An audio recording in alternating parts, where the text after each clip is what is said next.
Now, I did mention that in Go, you don't have different kinds of loops, instead you only have the for loop. But I did also mention that it would be quite flexible. And it is. Because you can define a condition like this if you know that you want to execute a loop a certain amount of times. But if you need an infinite loop, if you want to keep that application running forever, you can simply get rid of all that code and define the loop like this. Now all the code in there will keep on executing and executing and executing. And I'll show you how to get out of the application soon. For the moment, I'll just outsource this here and move that out of the loop because I don't always want to welcome the user again. I only want to do this once in this application, and it's just this code and all the if code that should keep on running. But with that, if we save this, if we run this application, indeed, we can now make our choices and the application keeps on running, even if we choose exit at the moment. So therefore, at the moment, if you do want to exit, you have to force close the application by pressing Ctrl+C in your command line. But that's of course not how we want to exit it.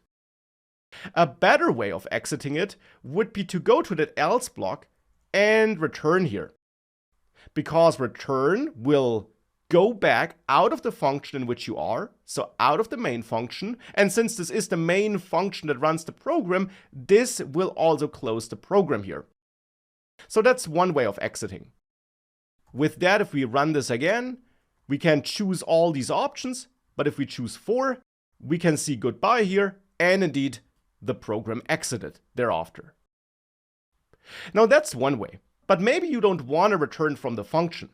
Let's say we also have another output here outside of that loop, just as we output the welcome message here outside of the loop, where we want to say, thanks for choosing our bank.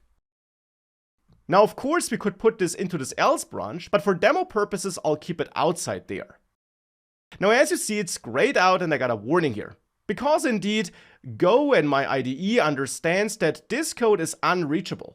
It will never be executed. Because we have an infinite loop in front of that code. And the only ways of getting out of that loop are to get out of the function. So this can never execute. And that might not be what we want. Therefore, instead of returning here, we can use another special keyword which can only be used if you're inside of a for loop. And that's the break keyword. This, you could say, breaks out of the loop.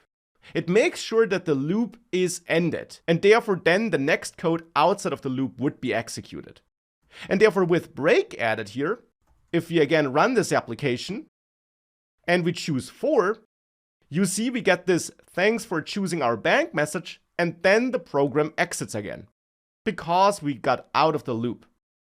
Now just as we have break for getting out of a loop, we also have another keyword that can only be used inside of a loop.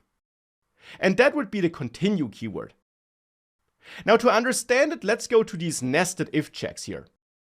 Here we currently return if the user enters an invalid amount.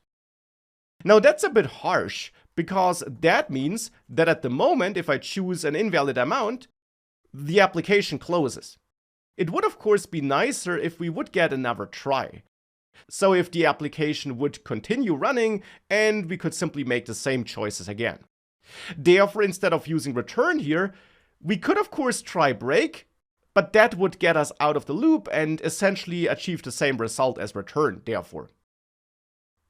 Instead, it's this continue keyword I mentioned, which simply tells Go to skip the rest of the current loop iteration and continue with the next. So this code here won't be executed if you call continue here, but it will restart with the first line inside of the loop thereafter.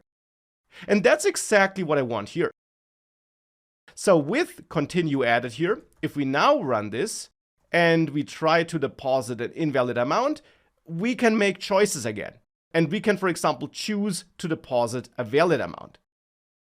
And that's therefore another pretty important keyword, which, just like break, can sometimes be exactly what you need when working with loops.